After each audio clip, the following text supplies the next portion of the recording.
നോമ്പുകാല വിചിന്തനങ്ങളിലൂടെ കുറേ കൂടെ ഭംഗിയായി നോമ്പിൽ ശുശ്രൂഷ ചെയ്യുവാൻ, നോമ്പിലായിരിക്കുവാനൊക്കെ നമ്മൾ പരിശ്രമിച്ചുകൊണ്ടിരിക്കുകയാണ്. നോമ്പിൻ്റെ ഈ ആഴ്ചയിൽ പ്രത്യേകമായിട്ട് നമ്മൾ വിചിന്തനം ചെയ്യാനായിട്ട് ആഗ്രഹിക്കുക നോമ്പിലെ ഏറ്റവും പ്രധാനപ്പെട്ട ഒരു വിഷയമാണ്. ഈശോയുടെ അടുത്തേക്ക് ഒരു പിശാച് ബാധിതനായ ബാലനെ സുഖപ്പെടുത്താൻ കൊണ്ടുവരുമ്പോൾ അത് കഴിയാതെ പോകുന്ന ശിഷ്യന്മാരെക്കുറിച്ച് ഈശോ പറയുന്നുണ്ട്, പ്രാർത്ഥനയാലും ഉപവാസത്താലും അല്ലാതെ ഈ ജാതി പുറപ്പെട്ടു പോവുകയില്ല. പരിശുദ്ധ നോമ്പിൻ്റെ എല്ലാ പ്രാർത്ഥനകളിലും പ്രത്യേകമായിട്ട് നമ്മെ സഭാപിതാക്കന്മാർ ഓർമ്മിപ്പിക്കുന്ന ഒരു വലിയ സത്യമുണ്ട്. പ്രാർത്ഥന എന്ന വലിയ ആയുധം കൊണ്ട് നമുക്ക് നമ്മുടെ നോമ്പിൽ ബലപ്പെടുവാനായിട്ട് സാധിക്കണം. ശത്രുവായ ദുഷ്ടനെ, പിശാചിനെ തോൽപ്പിക്കുവാൻ നോമ്പാകുന്ന ആയുധം എടുക്കുക. ഈ നോമ്പാകുന്ന ആയുധത്തെ നമ്മൾ ബലപ്പെടുത്തുന്നത് നമ്മുടെ പ്രാർത്ഥനയും ഉപവാസവും ദാനധർമ്മവും പുണ്യങ്ങളും കൊണ്ടാണ്. അതിലൊരു പ്രധാനപ്പെട്ട ഘടകമാണ് പ്രാർത്ഥന എന്ന് പറയുന്നത്. ആ പ്രാർത്ഥനയെപ്പറ്റി നമ്മൾ ചിന്തിക്കുമ്പോൾ മത്തായിയുടെ സുവിശേഷം 7-ാം അധ്യായം 7-ാം തിരുവചനത്തിൽ ഈശോ തമ്പുരാൻ ഇപ്രകാരം പറയുന്നു, ചോദിക്കുവിൻ നിങ്ങൾക്ക് ലഭിക്കും, അന്വേഷിക്കുവിൻ നിങ്ങൾ കണ്ടെത്തും, മുട്ടുവിൻ നിങ്ങൾക്ക് തുറന്നു കിട്ടും. ചോദിക്കുന്ന ഏവനും ലഭിക്കുന്നു, അന്വേഷിക്കുന്നവൻ കണ്ടെത്തുന്നു, മുട്ടുന്നവന് തുറന്നു കിട്ടുകയും ചെയ്യുന്നു. അപ്പോൾ ചോദിക്കുന്ന എല്ലാ കാര്യങ്ങളും ലഭിക്കുമെന്നും അന്വേഷിക്കുന്നതെല്ലാം കണ്ടെത്തുമെന്നും മുട്ടുന്നവർക്ക് തുറന്നു കിട്ടുമെന്നും ദൈവത്തിൻ്റെ വചനം നമ്മെ ഓർമ്മിപ്പിക്കുമ്പോൾ എന്തുകൊണ്ടാണ് ജീവിതത്തിൽ ദൈവത്തോട് അപേക്ഷിക്കുന്നത്, പ്രാർത്ഥിക്കുന്നത് ലഭിക്കാതെ പോകുന്നത് എന്ന ഒരു വലിയ ആകുലത പലരുടെയും ജീവിതത്തിലുണ്ട്. ഞാൻ പ്രാർത്ഥിച്ചിട്ടും എന്തുകൊണ്ട് എൻ്റെ ദൈവം കേൾക്കുന്നില്ല? നിരന്തരമായി ഞാൻ പ്രാർത്ഥനകൾ അർപ്പിച്ചിട്ടും എന്തുകൊണ്ടാണ് എൻ്റെ ദൈവത്തിന് എൻ്റെ പ്രാർത്ഥന കേൾക്കാൻ പറ്റാതെ പോകുന്നത് എന്ന് പലപ്പോഴും പലരും ആകുലപ്പെടുന്നതായി കണ്ടിട്ടുണ്ട്. പക്ഷേ ഏറ്റവും അനുഗ്രഹിക്കപ്പെട്ടവരെ, വിശുദ്ധ ഗ്രന്ഥത്തിൽ നമ്മൾ പ്രത്യേകമായിട്ട് ചിന്തിക്കുകയാണ് എപ്രകാരമാണ് നമുക്ക് നമ്മുടെ നോമ്പിനെ അല്ലെങ്കിൽ നമ്മുടെ പ്രാർത്ഥനയെ കുറേ കൂടെ മെച്ചപ്പെടുത്തുവാനായിട്ട് സാധിക്കുന്നത്. പ്രത്യേകിച്ച് വിശുദ്ധ ഗ്രന്ഥത്തിൻ്റെ അടിസ്ഥാനത്തിൽ വിശുദ്ധ ഗ്രന്ഥത്തിൽ എപ്രകാരമാണ് പ്രാർത്ഥിക്കണമെന്ന് നമ്മളോട് പറഞ്ഞിരിക്കുന്നത്. ആ മേഖലകളാണ് നമ്മളിന്ന് ചിന്തിക്കാനായിട്ട് പോവുക. അതിലെ ഒന്നാമത്തെ പ്രാർത്ഥനാ രീതി മത്തായിയുടെ സുവിശേഷം 6-ാം അധ്യായം 6-ാം തിരുവചനമാണ്.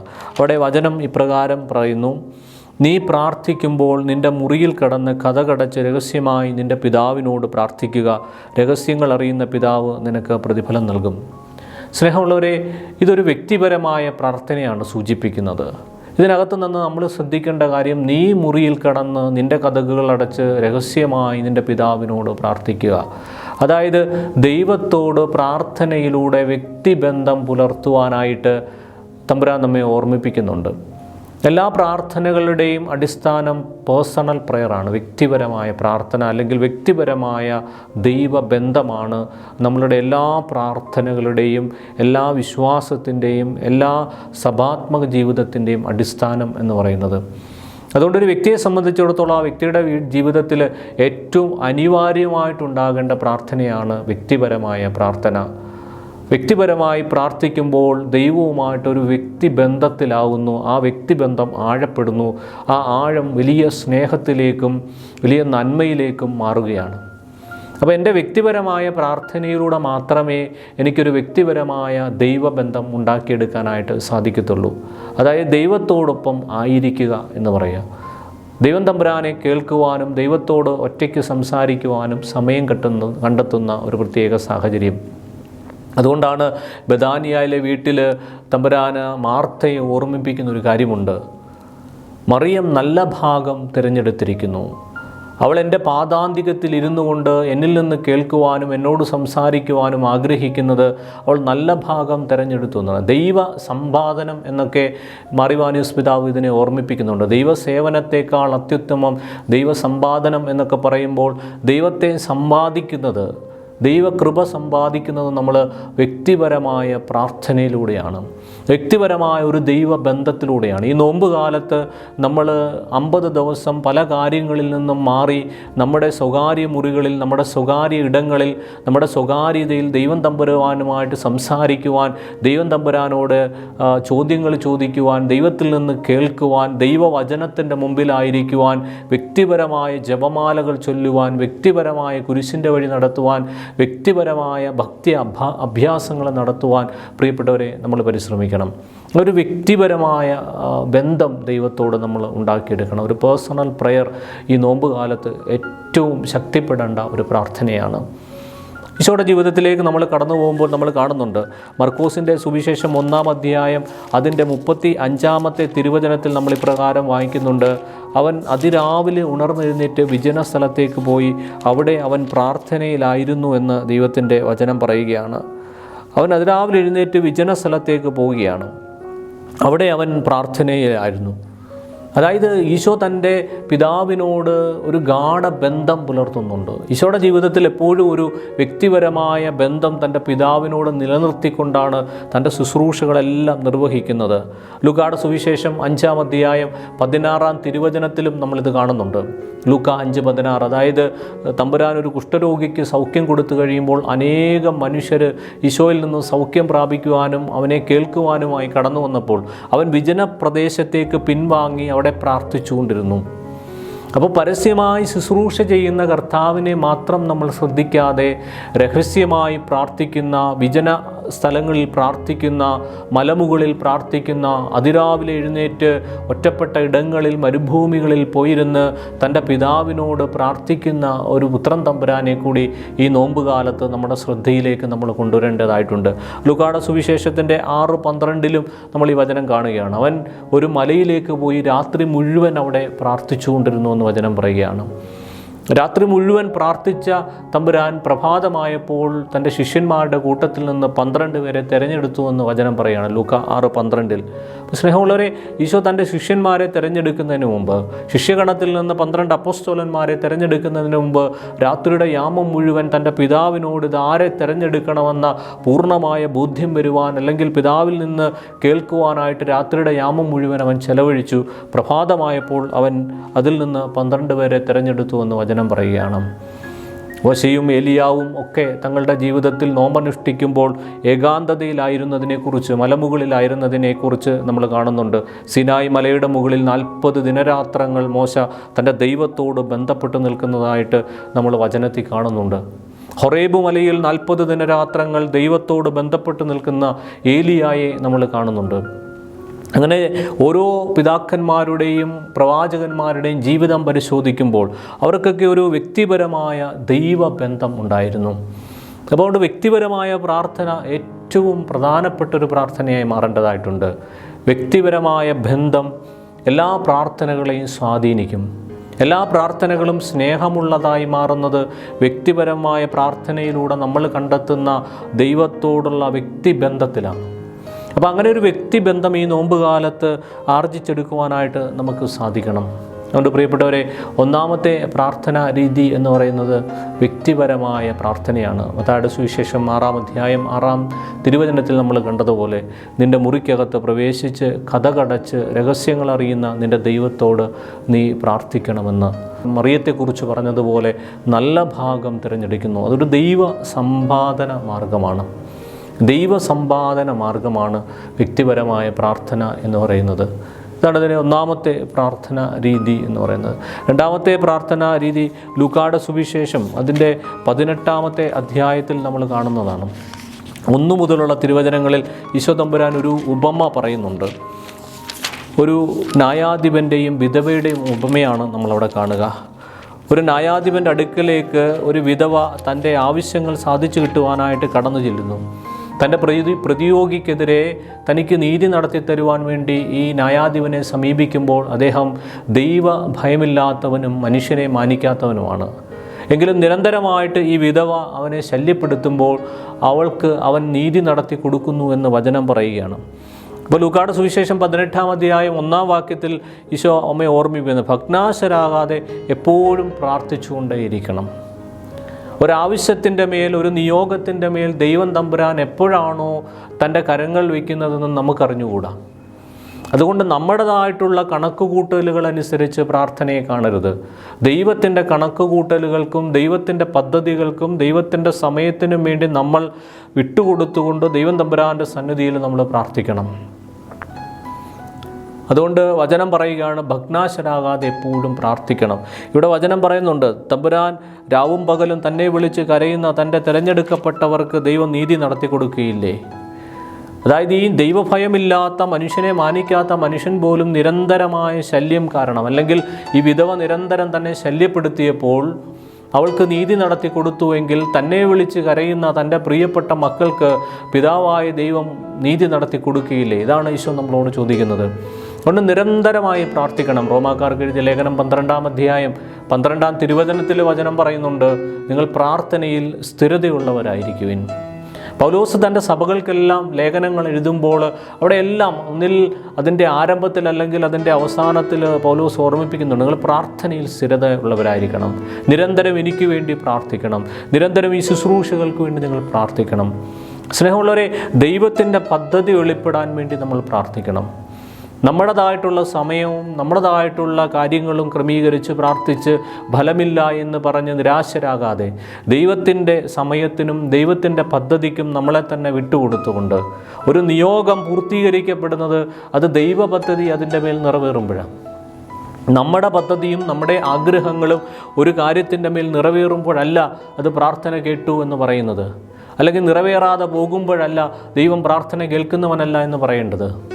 ദൈവ പദ്ധതി ഒരു നിയോഗത്തിൻ്റെ മേൽ നിറവേറുമ്പോഴാണ് യഥാർത്ഥത്തിൽ ആ പ്രാർത്ഥന ദൈവത്തിൻ്റെ അനുഗ്രഹിക്കപ്പെട്ട പ്രാർത്ഥനയാകുന്നത്, അല്ലെങ്കിൽ മനുഷ്യർക്ക് അനുഗ്രഹിക്കപ്പെട്ട പ്രാർത്ഥനയാകുന്നത്. അതുകൊണ്ട് മിശിഹായിൽ ഏറ്റവും അനുഗ്രഹിക്കപ്പെട്ടവരെ നിരന്തരമായി പ്രാർത്ഥിക്കുക.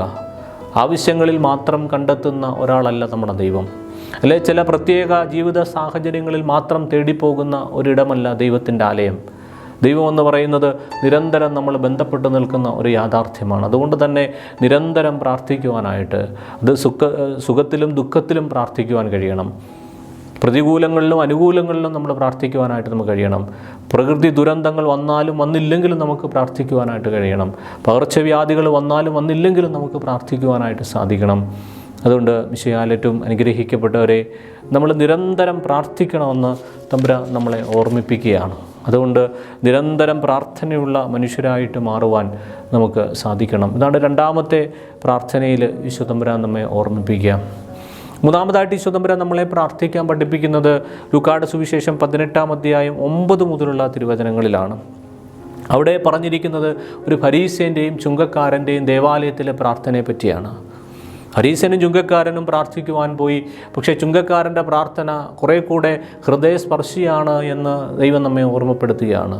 കാരണം അവനാകട്ടെ പാപിയായ എന്നിൽ കനിയണമേ എന്ന് മാത്രമേ ദൈവം തമ്പുരാൻ്റെ സന്നിധിയിൽ പ്രാർത്ഥിക്കുന്നുള്ളൂ. ഒറ്റ വാചകം, ദൈവമേ പാപിയായ എന്നോട് നീ കരുണയായിരിക്കണമേ. അതേസമയത്ത് താൻ നീതിമാനാണെന്ന ധാരണയിൽ തന്നെ ഉയർത്തിക്കൊണ്ട് താൻ ചെയ്ത നന്മപ്രവർത്തികളെപ്പറ്റി ദൈവത്തോട് പറഞ്ഞു മനസ്സിലാക്കി കൊടുക്കുന്ന ഒരു ഫരീസേനെ നമ്മളവിടെ കാണുന്നുണ്ട്. അപ്പോൾ ദൈവം തമ്പുരാന് ഈ ഫരീസേൻ്റെയും ചുങ്കക്കാരൻ്റെയും പ്രാർത്ഥനയിലൂടെ 2 കാര്യങ്ങളാണ് നമ്മെ ഓർമ്മപ്പെടുത്തുന്നത്. 2 രീതിയിൽ നമ്മൾ പ്രാർത്ഥിക്കണം. ഒന്ന്, നമ്മൾ എളിമപ്പെട്ട് പ്രാർത്ഥിക്കണം. 2, അനുതാപത്തോടെ ദൈവ കരുണയ്ക്ക് വേണ്ടി ദൈവം തമ്പുരാൻ്റെ സന്നിധിയിൽ പ്രാർത്ഥിക്കണം. അപ്പോൾ ഫരീസേൻ്റെയും ചുങ്കക്കാരൻ്റെയും പ്രാർത്ഥന നമ്മെ പഠിപ്പിക്കുന്നത് ദൈവസന്നിധിയിൽ എളിമപ്പെടുക. അതായത് എല്ലാം ദൈവത്തിൻ്റെ ദാനമാണെന്നും ജീവിതത്തിൽ എന്തെങ്കിലുമൊക്കെ ഉണ്ടെങ്കിൽ അതെൻ്റെ കുറവുകൾ മാത്രമാണെന്നെങ്കിലും എൻ്റെ സമ്പാദ്യമെല്ലാം എൻ്റെ കുറവുകൾ മാത്രമാണെന്നും തിരിച്ചറിഞ്ഞുകൊണ്ട് ദൈവം തമ്പുരാൻ്റെ സന്നിധിയിൽ നിൽക്കുമ്പോൾ യോഗ്യതകളൊന്നുമില്ല, എല്ലാം ദൈവത്തിൻ്റെ ദാനമാണ്, ഇനി എന്തെങ്കിലും ഞാൻ സമ്പാദിച്ചെങ്കിൽ അതെൻ്റെ കുറവുകളിലൂടെ വന്ന പാപങ്ങൾ മാത്രമാണ് എന്ന് തിരിച്ചറിയുമ്പോൾ ആ തിരിച്ചറിവിൽ നിന്നുകൊണ്ട് തന്നെ എളിമപ്പെടുത്തുവാനും ദൈവ കരുണയ്ക്ക് വേണ്ടി ആഗ്രഹിക്കുവാനും കഴിയുന്ന മനുഷ്യരായി ഈ നോമ്പ് കാലത്ത് നമ്മൾ മാറണം. നമ്മുടെ നോമ്പിൻ്റെ ഏറ്റവും വലിയ സവിശേഷത, 50 നോമ്പിൻ്റെ ഏറ്റവും വലിയ സവിശേഷത പോലും അതുതന്നെയാണ്. അനുതാപത്തിന് വേണ്ടി കണ്ണുനീരോടെ കരയുന്ന ഒരു ജനസമൂഹത്തെയാണ് ഈ നോമ്പ് കാലത്ത് ദൈവം ആഗ്രഹിക്കുന്നത്. നിനിവേക്കാർ കരഞ്ഞതുപോലെ, ദൈവമേ ഞങ്ങളുടെ ദേശത്തെയും ഞങ്ങളെയും നശിപ്പിച്ച് കളയരുതേ, നിൻ്റെ ക്രോധത്തിൽ നിന്ന് ഞങ്ങളെ മാറ്റി നിർത്തണമേ, നിൻ്റെ കോപം ഞങ്ങളുടെ മേൽ തരരുതേ എന്ന് പറഞ്ഞുകൊണ്ട് രാജാവ് മുതൽ ഏറ്റവും താഴെയുള്ള മനുഷ്യൻ വരെ, ആടുമാടുകൾ ഉൾപ്പെടെ നിലത്ത് മുട്ടുകുത്തി നെറ്റിത്തടം നിലത്ത് മുട്ടിച്ചുകൊണ്ട് വിണ്ണിൻ്റെ നാഥനോട് മണ്ണിൽ മുട്ടി നിന്ന് പ്രാർത്ഥിക്കുന്ന ഒരു ഭാഗം നമ്മൾ കാണുന്നുണ്ട്. അപ്പോൾ നിനിവേക്കാർ അനുതാപത്തിലൂടെയാണ്, എളിമപ്പെടലിലൂടെയാണ് ദൈവകോപത്തെ ഇല്ലാതാക്കിക്കൊണ്ട് വീണ്ടും സന്തോഷത്തോടെ ജീവിക്കാൻ പരിശ്രമിച്ചത്, അല്ലെങ്കിൽ ജീവിക്കാൻ ആരംഭിച്ചത് എന്ന് നമ്മൾ കാണുകയാണ് യോനായുടെ പുസ്തകത്തിൽ. കരുണയ്ക്ക് വേണ്ടി അപേക്ഷിക്കണം.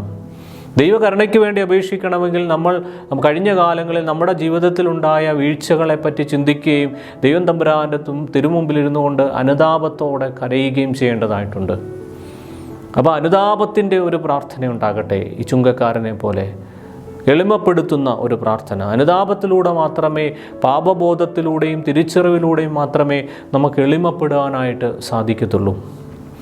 അതാണ് ദാനിയേലിൻ്റെ പുസ്തകം 10-ാം അധ്യായം 12-ാം തിരുവചനത്തിൽ നമ്മൾ കാണുന്നത്. ദാനിയേലേ, നീ ശരിയായി അറിയുന്നതിന് നിന്നെ തന്നെ ദൈവ തിരുമുമ്പിൽ നീ എളിമപ്പെടുത്തിയ നിമിഷം മുതൽ നിൻ്റെ പ്രാർത്ഥന ദൈവം കേട്ടിരിക്കുന്നു. അപ്പോൾ ഒരാളുടെ പ്രാർത്ഥന, ദാനിയേൽ എന്ന പ്രവാചകൻ്റെ പ്രാർത്ഥനയെ ദൈവം സ്വീകരിക്കുന്നത് എപ്പോഴാണ്? തന്നെ അറിയുന്നതിന് വേണ്ടി ദൈവ തിരുമുമ്പിൽ അവൻ എളിമപ്പെടുത്തിയ നിമിഷം മുതൽ അവൻ്റെ പ്രാർത്ഥന ദൈവം കേൾക്കുകയാണ്. അതുകൊണ്ട് പ്രിയപ്പെട്ടവരെ, എളിമയോടെ പ്രാർത്ഥിക്കണം. ഈ നോമ്പുകാലത്ത് അനുതാപത്തോടെ എളിമപ്പെട്ടുകൊണ്ട് ദൈവം തമ്പുരാൻ്റെ സന്നിധിയിൽ നമ്മൾ പ്രാർത്ഥിക്കണം. മലങ്കര സഭയിലെ 40 കുമ്പിടിയിൽ നമുക്കെല്ലാവർക്കും നല്ല അനുഭവം, അനുതാപത്തിൻ്റെയും എളിമയുടെയും അനുഭവം തരുന്ന 40 കുമ്പിടിയിൽ പലപ്പോഴും ആ പ്രാർത്ഥനയിൽ നമ്മൾ ശ്രദ്ധിച്ചിട്ടുണ്ട്. ആ 40 തവണയും നമ്മൾ ദൈവ കരുണയ്ക്ക് വേണ്ടിയാണ് പ്രാർത്ഥിക്കുന്നത്. നമ്മുടെ നെറ്റിത്തടങ്ങളെ മണ്ണോട് മുട്ടിച്ച് വിണ്ണിൻ്റെ നാഥനോട് നമ്മൾ കരുണയായിരിക്കണമേ ഞങ്ങളുടെ മേൽ, ഞങ്ങളുടെ ഇടവകയുടെ മേൽ, ഞങ്ങളുടെ കുടുംബങ്ങളുടെ മേൽ, ഞങ്ങളുടെ സഭയുടെ മേൽ, ഞങ്ങളുടെ ദേശത്തിൻ്റെ മേൽ ദൈവമേ നീ ക്രോധം അയക്കരുതേ, ശിക്ഷാവിധി നടപ്പാക്കരുതേ, നീതിയോടെ ഞങ്ങളെ വിധിക്കരുതേ, കരുണയോടെ ഞങ്ങളെ കാണണമേ എന്ന് പറഞ്ഞുകൊണ്ട് കരുണയ്ക്ക് വേണ്ടി നമ്മൾ പ്രാർത്ഥിക്കുന്ന സമയമാണ്. അതുകൊണ്ട് സ്നേഹമുള്ളവരെ, ദൈവം തമ്പുരാൻ നമ്മെ ഓർമ്മിപ്പിക്കുകയാണ്, ഈ നോമ്പ് കാലത്ത് നമ്മൾ എളിമയോടും അനുതാപത്തോടും കൂടെ പ്രാർത്ഥിക്കാനായിട്ട് പരിശ്രമിക്കണം. എളിമപ്പെട്ട് ദൈവം തമ്പുരാൻ്റെ സന്നിധിയിൽ അനുതാപത്തോടെ പ്രാർത്ഥിക്കാനായിട്ട് നമുക്ക് സാധിക്കണം. 4-ാമത്തെ പ്രാർത്ഥനാ രീതി മർക്കോസിൻ്റെ സുവിശേഷം അതിൻ്റെ 11-ാം അധ്യായത്തിൻ്റെ 23-ാമത്തെ വാക്യം, 24, 25 വാക്യങ്ങൾ നമ്മളാണ്. 24-ാമത്തെ വാക്യത്തിൽ ഇപ്രകാരം വായിക്കുന്നു: അതിനാൽ ഞാൻ പറയുന്നു, പ്രാർത്ഥിക്കുകയും യാചിക്കുകയും ചെയ്യുന്ന എന്തും ലഭിക്കുമെന്ന് വിശ്വസിക്കുവിൻ, നിങ്ങൾക്ക് ലഭിക്കുക തന്നെ ചെയ്യും. മർക്കോസ് 11:24.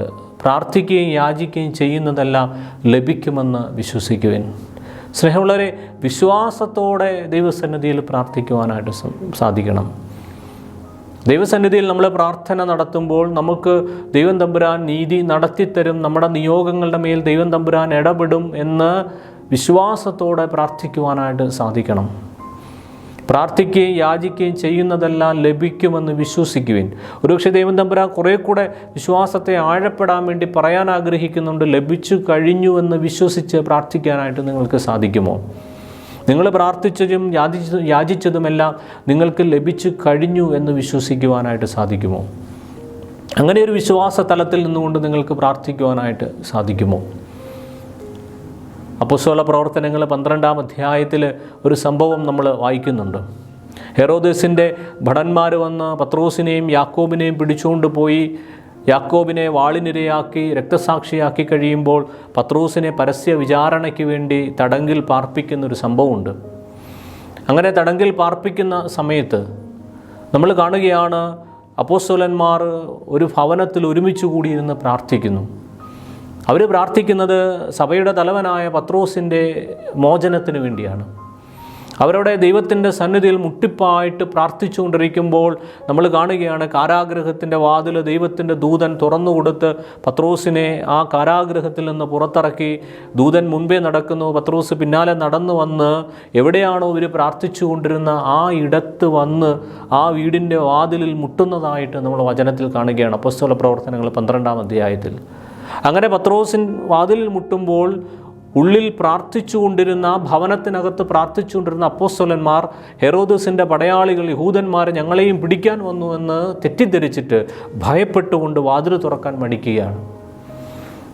അവിടെ ഉണ്ടായിരുന്ന വേലക്കാരി പെൺകുട്ടിയായ റോധയോട് പറഞ്ഞു, നീ പോയി വാതിൽ തുറക്ക്, നീ പോയി നോക്ക് ആരാണ് വന്നിരിക്കുന്നതെന്നും. അങ്ങനെ വാതിൽ തുറക്കാനായി പോകുന്ന ഈ പെൺകുട്ടി ഭയം കാരണം വാതിൽ തുറക്കാതെ അവൾ ചോദിക്കുകയാണ്, ആരാണ് പുറത്ത് നിൽക്കുന്നത്? അപ്പം നമ്മൾ കാണുകയാണ് അവിടെ പുറത്തു നിന്ന് പത്രോസ് പറഞ്ഞു, ഇത് ഞാനാണ് പത്രോസ്. ഇത് കേട്ടിട്ട് സന്തോഷത്തോടെ സ്വരം തിരിച്ചറിഞ്ഞ റോഥ എന്ന പെൺകുട്ടി ഓടി വന്ന അപ്പോസ്തലന്മാരോട് പറയുന്നു, ഇതാ പത്രോസ് വാതിക്കൽ നിൽക്കുന്നു. അപ്പോസ്തലന്മാർ പറഞ്ഞു, നിനക്ക് ഭ്രാന്താണ്. പത്രോസ് എങ്ങനെയാണ് കാരാഗ്രഹത്തിൽ കിടക്കുന്ന പത്രോസ് എങ്ങനെയാണ് നമ്മൾ പ്രാർത്ഥിക്കുന്ന വീടിൻ്റെ മുമ്പിൽ വന്ന് നിൽക്കുക?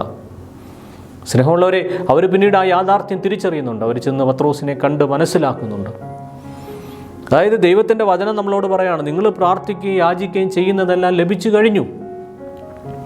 നിങ്ങൾ നിയോഗം വെച്ച് പ്രാർത്ഥിക്കുന്ന സമയത്ത് തന്നെ ദൈവം അതിൻ്റെ മേൽ ഇടപെടുന്നതിൻ്റെ വലിയൊരു അടയാളമാണ് ഈ റോഥായുടെ സംഭവം, അല്ലെങ്കിൽ പത്രോസിൻ്റെ കാരാഗ്രഹത്തിലെ സംഭവം. ദൈവം തമ്പുരാൻ നമ്മുടെ പ്രാർത്ഥനകളുടെ മേൽ നിരന്തരം ഇടപെടുന്നുണ്ട്. നമ്മൾ ചോദിക്കുന്നതെല്ലാം വാതിലിൽ മുട്ടുന്നുണ്ട് എന്ന തിരിച്ചറിവോടുകൂടി വിശ്വാസത്തോടെ ആഴപ്പെട്ട് പ്രാർത്ഥിക്കണം ഈ നോമ്പ് കാലത്ത്. നമ്മുടെ നിയോഗങ്ങളുടെ മേൽ ദൈവം തമ്പുരാൻ്റെ കരസ്പർശമുണ്ട്. ദൈവം തമ്പുരാൻ നമ്മുടെ നിയോഗത്തിൻ്റെ മേൽ കരം വെച്ചിരിക്കുന്നു എന്ന വിശ്വാസത്തോടെ പ്രാർത്ഥിച്ച് അതിനെ സ്വീകരിക്കുവാനായിട്ട് കഴിയണം. വിശ്വാസത്തിൻ്റെ മേഖലയിൽ ആഴപ്പെടുവാനായിട്ട് നമ്മെ ഓർമ്മിപ്പിക്കുകയാണ്. അപ്പോൾ നമ്മൾ വിശ്വാസത്തോടെ പ്രാർത്ഥിക്കണം. ഒന്നാമത് വ്യക്തിപരമായിട്ട് നമ്മൾ പ്രാർത്ഥിക്കണം. 2 നിരന്തരമായി പ്രാർത്ഥിക്കണം. 3 അച്ഛൻ പറഞ്ഞത് എളിമയോടും അനുതാപത്തോടും കൂടെ പ്രാർത്ഥിക്കണം. 4-മതായിട്ട് നമ്മൾ പറഞ്ഞത് വിശ്വാസത്തോടുകൂടെ പ്രാർത്ഥിക്കണം. അതായത് പ്രാർത്ഥിക്കുകയും യാചിക്കുകയും ചെയ്യുന്നതെല്ലാം ലഭിച്ചു കഴിഞ്ഞു എന്ന വിശ്വാസത്തോടുകൂടെ പ്രാർത്ഥിക്കണം. 5-മതായിട്ട് മർക്കോസിൻ്റെ സുവിശേഷം 11-ാം അധ്യായം 25-ാം തിരുവചനം പറയും, നിങ്ങൾ പ്രാർത്ഥിക്കുമ്പോൾ നിങ്ങൾക്ക് ആരോടെങ്കിലും എന്തെങ്കിലും വിരോധമുണ്ടെങ്കിൽ അത് ക്ഷമിക്കുവിൻ, അപ്പോൾ സ്വർഗസ്ഥനായ പിതാവ് നിങ്ങളുടെ തെറ്റുകൾ ക്ഷമിക്കും. അപ്പോൾ ഈ നോമ്പ് കാലത്ത് നമ്മൾ വളരെ ശ്രദ്ധിക്കേണ്ട ഒരു പ്രധാനപ്പെട്ട മേഖലയാണ് ക്ഷമിച്ച് പ്രാർത്ഥിക്കുവാനായിട്ട് സാധിക്കണം. നിൻ്റെ പ്രാർത്ഥന ആരംഭിക്കുന്നതിന് മുമ്പ് തന്നെ നിന്നോട് തെറ്റ് ചെയ്തവരോട് ക്ഷമിക്കുവാനും നിന്നോട് മിണ്ടാതിരിക്കുന്നവരോട് അല്ലെങ്കിൽ അകന്ന് ജീവിക്കുന്നവരോട് രമ്യപ്പെടുവാനും നിനക്ക് സാധിക്കണമെന്ന് ദൈവത്തിൻ്റെ വചനം നമ്മെ ഓർമ്മിപ്പിക്കുകയാണ്. അപ്പോൾ മലങ്കര സഭയിൽ നോമ്പ് ആരംഭിക്കുന്നത് ശുഭക്കോനോ എന്ന് പറയുന്ന അനുഗ്രഹിക്കപ്പെട്ട ശുശ്രൂഷയിലൂടെയാണ്. നമുക്കറിയാം ആ ശുശ്രൂഷ നമ്മളോട് പറയുന്നത് എന്താണ്? രമ്യതയില്ലാത്തവന് നോമ്പ് നോക്കാൻ അവകാശമില്ല. രമ്യപ്പെടാത്തവൻ ഈ നോമ്പിലേക്ക് പ്രവേശിക്കരുത്. രമ്യതയാണ് നോമ്പിൻ്റെ ആരംഭം. മറ്റുള്ളവരോട് ക്ഷമിക്കുവാനും പൊറുക്കുവാനും കഴിയുന്നതാണ് ഒരുവൻ്റെ നോമ്പിൻ്റെ ആരംഭം എന്ന് നമ്മെ ഓർമ്മിപ്പിക്കുക. അതുകൊണ്ട് പ്രിയപ്പെട്ടവരെ, നമ്മൾ പ്രാർത്ഥിക്കുമ്പോൾ തീർച്ചയായിട്ടും നമ്മൾ പ്രാർത്ഥിക്കുന്നതിന് മുമ്പ് തന്നെ ചെയ്യേണ്ട ഏറ്റവും വലിയ ഒരു കർമ്മമാണ് രമ്യപ്പെടുക, ക്ഷമിക്കുക, പൊറുക്കുക, മറക്കുക എന്നുള്ളത്. അപ്പോൾ അതുകൊണ്ട് ഈ നോമ്പ് കാലത്ത് തമ്പുരാൻ നമ്മളോട് പറയുന്നു, കഴിഞ്ഞ കാലങ്ങളിൽ നിൻ്റെ ജീവിതത്തെ വേദനിപ്പിച്ചവരോട്, നിൻ്റെ ജീവിതത്തെ സങ്കടപ്പെടുത്തിയവരോട്, നിൻ്റെ ജീവിതത്തിനെ മുറിവേൽപ്പിച്ചവരോട് ക്ഷമിക്കുവാനും പൊറുക്കുവാനും കഴിയണമെന്ന്. അതുകൊണ്ടാണ് മത്തായിയുടെ സുവിശേഷം അതിൻ്റെ 5-ാം അധ്യായം 23-ാം തിരുവചനത്തിൽ വചനം ഇപ്രകാരം പറയുന്നു, നീ ബലിപീഠത്തിൽ ബലിയർപ്പിക്കാൻ പോകുമ്പോൾ നിൻ്റെ സഹോദരന് നിന്നോട് എന്തെങ്കിലും വിരോധമുണ്ടെന്ന് അവിടെ വെച്ച് ഓർത്താൽ കാഴ്ചവസ്തു അവിടെ ബലിപീഠത്തിൻ്റെ മുമ്പിൽ വെച്ചിട്ട് നീ പോയി സഹോദരനോട് രമ്യപ്പെടുക, പിന്നെ വന്ന് കാഴ്ചയർപ്പിക്കുക. പിന്നീടാണ് നിൻ്റെ കാഴ്ചകൾ സമർപ്പിക്കേണ്ടത്, പിന്നീടാണ് നിൻ്റെ ബലികൾ സമർപ്പിക്കേണ്ടത്. അപ്പോൾ ബലികൾക്ക് മുമ്പ് സംഭവിക്കേണ്ടത് എന്താണ്? പ്രാർത്ഥനകൾക്ക് മുമ്പ് സംഭവിക്കേണ്ടത് എന്താണ്? നിൻ്റെ പ്രതിയോഗിയുമായിട്ട് നീ രമ്യപ്പെട്ടുകൊള്ളുക, വഴിയിൽ വെച്ച് തന്നെ നീ രമ്യപ്പെട്ടുകൊള്ളുക. അതുകൊണ്ട് മത്തായിയുടെ സുവിശേഷം 18-ാം അധ്യായം 18-ാം തിരുവചനത്തിൽ വചനം ഇപ്രകാരം പറയുന്നു. മത്തായിയുടെ സുവിശേഷം 18-ാം അധ്യായം 18-ാം തിരുവചനത്തിൽ പറയുന്നു, സത്യമായി ഞാൻ നിങ്ങളോട് പറയുന്നു, നിങ്ങൾ ഭൂമിയിൽ കെട്ടുന്നതെല്ലാം സ്വർഗത്തിലും കെട്ടപ്പെട്ടിരിക്കും, നിങ്ങൾ ഭൂമിയിൽ അഴിക്കുന്നതെല്ലാം സ്വർഗത്തിലും അഴിക്കപ്പെട്ടിരിക്കും. അപ്പോൾ നമ്മൾ ഭൂമിയിൽ കെട്ടിയത് സ്വർഗത്തിലും കെട്ടപ്പെടുകയാണ്, നമ്മൾ ഭൂമിയിൽ അഴിക്കുന്നത് സ്വർഗത്തിൽ അഴിക്കപ്പെടുകയാണ്. അപ്പോൾ ഈ ഭൂമിയിലെ കെട്ടുകൾ അഴിക്കുവാനും അല്ലെങ്കിൽ ഭൂമിയിൽ നല്ല ബന്ധങ്ങൾ കെട്ടിപ്പടുക്കുവാനും കഴിയുന്നില്ലെങ്കിൽ, സ്നേഹബന്ധങ്ങൾ കെട്ടിപ്പടുക്കുവാൻ കഴിയുന്നില്ലെങ്കിൽ, നമ്മൾ സ്വർഗത്തിലേക്ക് ചെല്ലുമ്പോൾ, ദൈവസന്നിധിയിലേക്ക് ചെല്ലുമ്പോൾ അതൊരു കടമായി അവിടെ അവശേഷിക്കുന്നു എന്നുള്ളതാണ്. പിന്നീട് അതിൻ്റെ മേൽ നമുക്കൊന്നും ചെയ്യാൻ കഴിയാതെ വരികയാണ്. അപ്പോൾ അതുകൊണ്ട് ഭൂമിയിൽ വെച്ച് തന്നെ ഇതിനുള്ള ഒരു പോം വഴി കണ്ടെത്തിയിട്ട് മാത്രമേ നീ സ്വർഗത്തിലേക്ക്, ദൈവസന്നിധിയിലേക്ക് കടന്നു ചെല്ലാവൂ എന്ന് ദൈവത്തിൻ്റെ വചനം നമ്മെ ഓർമ്മിപ്പിക്കുകയാണ്. അതുകൊണ്ട് പ്രിയപ്പെട്ടവരെ, ക്ഷമിച്ച് പ്രാർത്ഥിക്കുവാൻ മത്തായിയുടെ സുവിശേഷം 18-ാം അധ്യായം 35-ാം തിരുവചനത്തിലും തമ്പുരാൻ ഇത് തന്നെയാണ് ഓർമ്മിപ്പിക്കുന്നത്. ഒരുപക്ഷെ മത്തായിയുടെ സുവിശേഷം 18-ാം അധ്യായം ഏറ്റവും കൂടുതൽ സംസാരിക്കുന്നതും ഈ രമ്യപ്പെടലിൻ്റെ മേഖലയെ പറ്റിയാണ്, ഭൃത്യന്മാരുടെ ഉപമ പറഞ്ഞുകൊണ്ട്. അവിടെ 35-ാം തിരുവചനത്തിൽ ഇങ്ങനെ പറയുന്നു: നിങ്ങളുടെ സഹോദരനോട് ഹൃദയപൂർവ്വം നിങ്ങൾ ക്ഷമിക്കുന്നില്ലെങ്കിൽ നിങ്ങളുടെ സ്വർഗസ്ഥനായ പിതാവ് നിങ്ങളോടും ഇതുപോലെ തന്നെ പ്രവർത്തിക്കും. സ്നേഹമുള്ളവരെ, ക്ഷമിച്ച് പ്രാർത്ഥിക്കുവാനായിട്ട് സാധിക്കണം. തൻ്റെ സഹോദരനെ കൊല്ലണം എന്ന് പറഞ്ഞ് വാശിയോടെ വാളുമായി ഓടി നടന്ന ഏസാവെന്ന് പറയുന്ന പഴയ നിയമത്തിലെ ഒരു പിതാവ്, യാക്കോബിനെ കണ്ടുകിട്ടിയാൽ വാളിനിരയാക്കണം, അവൻ്റെ രക്തം കണ്ടതിന് ശേഷം മാത്രമേ ഈ വാള് ഞാൻ താഴെ വെക്കൂ എന്ന് പറഞ്ഞ് വാശിയോടെ വൈരാഗ്യത്തോടെ നടക്കുന്ന ഏസാവിൻ്റെ മുമ്പിലേക്ക് പിടികിട്ടാ പുള്ളിയെപ്പോലെ നടന്ന യാക്കോബ് ഒരിക്കൽ പ്രത്യക്ഷപ്പെടുവാനായിട്ട്, കടന്നു ചെല്ലുവാനായിട്ട് താല്പര്യം കാണിക്കുകയാണ്. അങ്ങനെ ഏസാവിൻ്റെ അടുത്തേക്ക് കുമ്പിട്ട് ചെന്ന് എളിമയോടെ താണ് അവൻ്റെ കാൽക്കൽ വീണ് മാപ്പ് പറഞ്ഞ് ജീവിതം നേടിയെടുക്കാൻ പരിശ്രമിക്കുമ്പോൾ, തൻ്റെ സഹോദരൻ അടുത്ത് വന്ന് നിൽക്കുമ്പോൾ കൊല്ലണമെന്ന വാശിയോടെ നിന്ന ഏസാവിൻ്റെ ചങ്ക് തകർന്നു പോവുകയാണ് യാക്കോബിനെ കാണുമ്പോൾ. അങ്ങനെ സങ്കടം കൊണ്ട് നിറഞ്ഞ ഏസാവ് വാള് താഴെ വെച്ച് യാക്കോബിനെ കെട്ടിപ്പിടിക്കുമ്പോൾ യാക്കോബ് തിരികെ പറയുന്ന വളരെ ഒരു മനോഹരമായ വചനമുണ്ട്: നിൻ്റെ മുഖം ദൈവത്തെ പോലെ ഇരിക്കുന്നു. പ്രിയപ്പെട്ടവരെ, ക്ഷമിക്കുന്നവൻ ദൈവത്തിൻ്റെ മുഖമുള്ളവനാണ്. ഈ നോമ്പ് കാലത്ത് ക്ഷമ കൊടുക്കുന്നവൻ, ക്ഷമിക്കുവാൻ കഴിയുന്നവൻ ദൈവത്തിൻ്റെ മുഖം ഉള്ളവനാണ്. അതുകൊണ്ട് ക്ഷമിക്കുവാനും പൊറുക്കുവാനും അതിലൂടെ ദൈവത്തിൻ്റെ മുഖമുള്ള മനുഷ്യരായി മാറുവാനും ഈ നോമ്പ് കാലത്ത് നമുക്ക് കഴിയണം. മലയിൽ നിന്ന് പ്രാർത്ഥന കഴിഞ്ഞിറങ്ങി വരുന്ന മോശയുടെ മുഖത്തേക്ക് നോക്കിയിട്ട് മനുഷ്യർക്ക് സൂര്യനെ നോക്കുന്ന ഒരു അനുഭവം ഉണ്ടായി എന്ന് നമ്മൾ പുറപ്പാട് പുസ്തകത്തിൽ കാണുന്നുണ്ട്. അവൻ്റെ മുഖം സൂര്യനെ പോലെ തിളങ്ങി എന്ന് പറയുകയാണ്. ഒരു ദൈവത്തിൻ്റെ മുഖം ആയിത്തീരുന്ന അവസ്ഥയാണ്. ജോസഫിനെ പോലെ ക്ഷമിക്കുവാൻ, ജോസഫിനെ പോലെ മറക്കുവാൻ, പഴയ നിയമത്തിലെ ജോസഫിനെ പോലെ എല്ലാവരോടും മറക്കുവാനും പൊറുക്കുവാനും ക്ഷമിക്കുവാനും ഈ നോമ്പുകാലത്ത് നമുക്ക് സാധിക്കണം. അങ്ങനെ ചെയ്തിട്ട് പ്രാർത്ഥിക്കുമ്പോൾ നിൻ്റെ കാഴ്ചകളും ബലികളും പ്രാർത്ഥനകളും ദൈവം തമ്പുരാൻ സ്വീകരിക്കുന്നു എന്ന് വചനത്തിൽ പറയുകയാണ്. അതുകൊണ്ട് പ്രിയപ്പെട്ടവരെ, ആറാമതായിട്ട് നമ്മൾ കണ്ടത് ദൈവം തമ്പുരാൻ്റെ സന്നിധിയിൽ ക്ഷമിച്ച് പ്രാർത്ഥിക്കണം.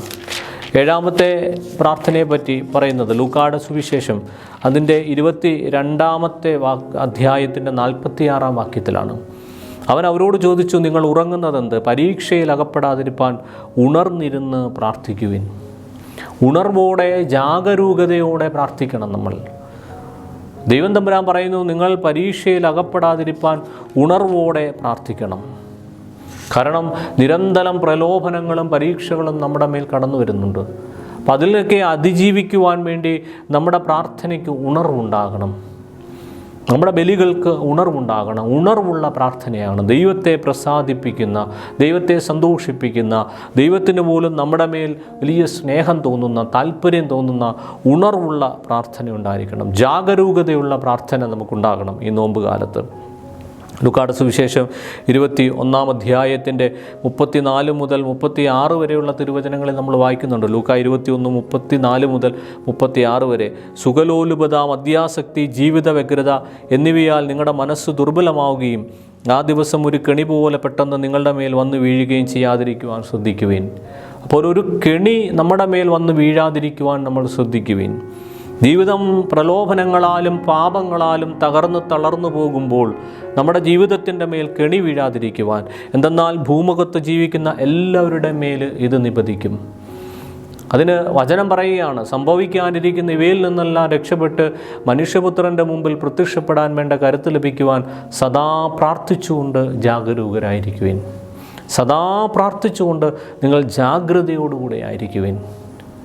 അപ്പോൾ പ്രലോഭനത്തിൽ അകപ്പെടാതിരിപ്പാൻ നമ്മൾ ഉണർന്നിരുന്ന് പ്രാർത്ഥിക്കണം എന്ന് ദൈവത്തിൻ്റെ വചനം പറയുകയാണ്. ഉണർവോടുകൂടെ ദൈവസന്നിധിയിൽ പ്രാർത്ഥിക്കുക, ഉണർന്നിരുന്ന് ദൈവം തമ്പുരാൻ്റെ സന്നിധിയിൽ പ്രാർത്ഥിക്കുക. ഈ നോമ്പ് കാലത്ത് ഉണർവുള്ള പ്രാർത്ഥനകൾ നമ്മുടെ കുടുംബങ്ങളിൽ നടക്കട്ടെ, ഉണർവുള്ള പ്രാർത്ഥനകൾ നമ്മുടെ ദേവാലയങ്ങളിൽ നടക്കട്ടെ. ഒരുമയോടും ഉണർവോടും കൂടെ നിരന്തരം പ്രാർത്ഥിക്കുന്ന സമൂഹങ്ങൾ ഈ പ്രദേശത്ത്, നമ്മുടെ നാട്ടിൽ, നമ്മുടെ സഭയിൽ, നമ്മുടെ സമൂഹത്തിൽ ഉണ്ടാകട്ടെ.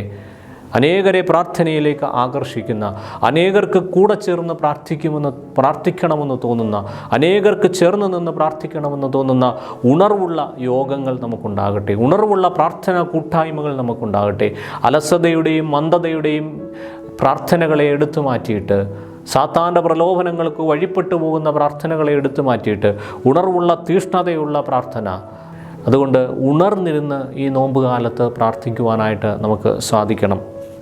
സ്നേഹമുള്ളവരെ, അടുത്തതായിട്ട് ദൈവത്തിൻ്റെ വചനം പറയുകയാണ്, നിങ്ങൾ പ്രാർത്ഥിക്കുമ്പോൾ അത് വിലാപങ്ങളുടെ പുസ്തകം 2-ാം അധ്യായം 18-19 വാക്യങ്ങളാണ്. വിലാപങ്ങളുടെ പുസ്തകം 2-ാം അധ്യായം 18-19 വാക്യങ്ങളിൽ നമ്മൾ ഇപ്രകാരം വായിക്കുന്നു: സിയോൻ പുത്രി, കർത്താവിനോട് ഉറക്കെ നിലവിളിക്കുക.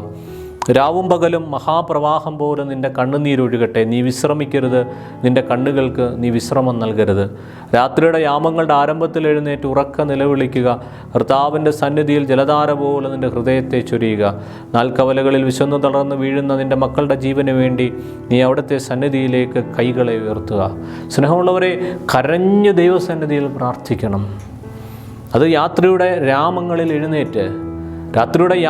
എഴുന്നേറ്റ് എല്ലാവരും ഉറങ്ങുന്ന സമയത്ത് എഴുന്നേറ്റ് കണ്ണുനീരോടെ കരങ്ങൾ ഉയർത്തി വ്യക്തി ജീവിതത്തിന് വേണ്ടി, കുടുംബജീവിതത്തിന് വേണ്ടി, നൽകപ്പെട്ടിരിക്കുന്ന ജീവിത സാഹചര്യങ്ങൾക്ക് വേണ്ടി, ജീവിത പങ്കാളിക്ക് വേണ്ടി, മക്കൾക്ക് വേണ്ടി, സമൂഹത്തിന് വേണ്ടിയൊക്കെ നിലവിളിച്ച് പ്രാർത്ഥിക്കുവാൻ നമുക്ക് കഴിയണമെന്ന് വിലാപങ്ങളുടെ പുസ്തകം നമ്മളെ ഓർമ്മിപ്പിക്കുകയാണ്. നിൻ്റെ കണ്ണിൽ നിന്ന് കണ്ണുനീരൊഴുകട്ടെ, നിൻ്റെ കണ്ണുകൾക്ക് നീ വിശ്രമം കൊടുക്കരുത് എന്നാണ് ദൈവത്തിൻ്റെ വചനം പറയുക. അപ്പോൾ അതുകൊണ്ട് ഉണർന്ന് പ്രാർത്ഥിക്കുവാനായിട്ട് നമുക്ക് കഴിയണം. ഉണർവോടെ പ്രാർത്ഥിക്കുവാൻ, നിലവിളിച്ച് പ്രാർത്ഥിക്കുവാൻ. രാത്രിയുടെ യാമങ്ങളിൽ നീ ഉണരണം. ഉണർന്ന് കണ്ണുനീരോടെ കരങ്ങൾ ഉയർത്തി പ്രാർത്ഥിക്കണം. പൗലോസ് നമ്മെ ഓർമ്മിപ്പിക്കുന്നുണ്ടല്ലോ, പുരുഷന്മാർ എല്ലാ സ്ഥലങ്ങളിലും തങ്ങളുടെ പവിത്രമായ കരങ്ങൾ ഉയർത്തി പ്രാർത്ഥിക്കട്ടെ എന്ന്. സ്നേഹമുള്ളവരെ, കരങ്ങൾ ഉയർത്തി പ്രാർത്ഥിക്കണം എന്ന് പറയുന്നത് മോശ അമലേക്കർക്കെതിരെ യുദ്ധം ചെയ്യുന്ന ഇസ്രായേലിന് വേണ്ടി കരമുയർത്തി പ്രാർത്ഥിച്ച് യുദ്ധത്തിൽ വിജയം കണ്ടെത്തുന്നതായിട്ട് പുറപ്പാടിൻ്റെ പുസ്തകം 17-ാം അധ്യായത്തിൽ നമ്മൾ വായിക്കുന്നുണ്ട്. അപ്പം അതുകൊണ്ട് സ്നേഹമുള്ളവരെ, നമ്മൾ കണ്ണുനീരോടെ പ്രാർത്ഥിക്കുവാൻ, പ്രത്യേകിച്ച് കുടുംബങ്ങളിൽ മാതാപിതാക്കൾ മക്കൾക്ക് വേണ്ടി കണ്ണുനീരോടെ പ്രാർത്ഥിക്കുവാൻ. ഇവിടെ വചനം പറയുകയാണ്, നാൽക്കവലകളിൽ വിശന്നു തളർന്നു വീഴുന്ന നിൻ്റെ മക്കളുടെ ജീവന് വേണ്ടി, നിൻ്റെ തലമുറയ്ക്ക് വേണ്ടി നീ കണ്ണുനീരോടെ ദൈവസന്നിധിയിൽ പ്രാർത്ഥിക്കണം. നിലവിളിയോടെ നീ ദൈവസന്നിധിയിൽ പ്രാർത്ഥിക്കണം. നിൻ്റെ നിലവിളി ദൈവത്തിൻ്റെ സന്നിധിയിലെത്തട്ടെ. ദാനിയേലിൻ്റെ പുസ്തകത്തിൽ നിലവിളിക്കുന്ന സൂസൻ നായുടെ നിലവിളി ദൈവം കേൾക്കുന്നത് പോലെ, ഈജിപ്തിൻ്റെ അടിമത്തത്തിൽ കിടന്ന് നിലവിളിക്കുന്ന ഇസ്രായേൽക്കാരുടെ നിലവിളി ദൈവം കേൾക്കുന്നത് പോലെ, നിലവിളിക്കുന്ന മക്കളുടെ നിലവിളിയെ ദൈവസന്നിധിയിൽ എത്തുന്ന രീതിയിൽ നിലവിളിച്ചുകൊണ്ട് ദൈവം തമ്പുരാൻ്റെ സന്നിധിയിലേക്ക് നീ കരങ്ങൾ ഉയർത്തി കണ്ണുനീരോടെ പ്രാർത്ഥിക്കണമെന്ന് ദൈവത്തിൻ്റെ വചനം ഓർപ്പിക്കുകയാണ്. എൻ്റെ പ്രിയപ്പെട്ട ദൈവമക്കളെ, നമ്മൾ മത്തായിയുടെ സുവിശേഷം 7-ാം അധ്യായം 7-ാം തിരുവചനത്തിൽ നിന്നുള്ള ഭാഗമാണ് കണ്ടത്. ചോദിക്കുവിൻ, നിങ്ങൾക്ക് ലഭിക്കും. അപ്പോൾ ചോദിക്കേണ്ട രീതികൾ, പ്രാർത്ഥിക്കേണ്ട രീതിയാണ് നമ്മൾ കണ്ടത്. ഒന്ന്, വ്യക്തിപരമായിട്ട് പ്രാർത്ഥിക്കുക. മത്തായിയുടെ സുവിശേഷം 6-ാം അധ്യായം 6-ാം തിരുവചനത്തിൽ നിന്നാണ് നമ്മളത് കണ്ടത്. വ്യക്തിപരമായിട്ട് പ്രാർത്ഥിക്കുക. രണ്ടാമതായിട്ട് നിരന്തരം പ്രാർത്ഥിക്കുക. ഭഗ്നാശരായി പോകാതെ നിരന്തരം പ്രാർത്ഥിക്കുക. ലൂക്കായുടെ സുവിശേഷം 18-ാം അധ്യായം 1 മുതലുള്ള തിരുവചനങ്ങളിൽ നമ്മളത് കണ്ടു.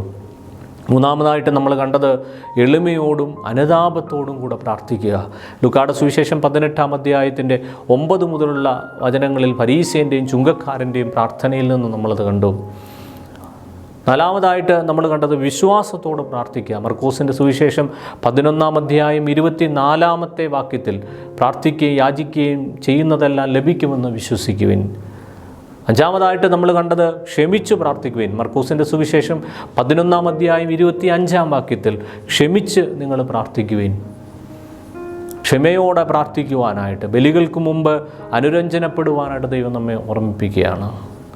വീണ്ടും നമ്മൾ ലൂക്കായുടെ സുവിശേഷം 22-ാം അധ്യായം 46-ാം തിരുവചനത്തിൽ ഉണർവോടെ പ്രാർത്ഥിക്കുവാൻ തമ്പുരാൻ നമ്മെ ഓർമ്മിപ്പിക്കുകയാണ്. നിങ്ങൾ ഉറങ്ങുന്നതെന്തേ, പ്രലോഭനത്തിൽ അകപ്പെടാതിരിക്കാൻ ഉണർന്നിരുന്ന് പ്രാർത്ഥിക്കുവിനെന്ന് തമ്പുരാൻ നമ്മെ ഓർമ്മിപ്പിക്കുകയാണ്. അവസാനമായി നമ്മൾ കണ്ടത് വിലാപങ്ങളുടെ പുസ്തകം 2-ാം അധ്യായം 18-19 വാക്യങ്ങളിൽ കണ്ണുനീരോടെ ഉറക്ക നിലവിളിക്കുവാൻ, കരങ്ങൾ ഉയർത്തി ദൈവസന്നിധിയിൽ പ്രാർത്ഥിക്കുവാൻ, അപ്പോൾ ഈ നോമ്പ് കാലത്ത് ഈ പ്രാർത്ഥനാ രീതികളിലൂടെ ചോദിക്കുന്നതെല്ലാം ദൈവത്തിൻ്റെ സന്നിധിയിലെത്തുവാനും അത് ദൈവം സ്വീകരിച്ച് നമുക്ക് പൂർത്തീകരിച്ച് തരുവാനുമായിട്ട് നമുക്ക് പരിശ്രമിക്കാം. ആ ഒരു കൃപ ദൈവം തമ്പുരാൻ നമുക്ക് തരട്ടെ. ശക്തമായ പ്രാർത്ഥനയിലൂടെ സാത്താനെ നേരിടുവാൻ, അവൻ്റെ ആയുധങ്ങളെ തകർക്കുവാൻ നമുക്ക് ഈ നോമ്പുകാലത്ത് കഴിയട്ടെ എന്ന് പ്രത്യേകമായിട്ട് പ്രാർത്ഥിക്കുന്നു. പിതാവിൻ്റെയും പുത്രൻ്റെയും പരിശുദ്ധ റൂഹായുടെയും തിരുനാമത്തിൽ ആമേൻ.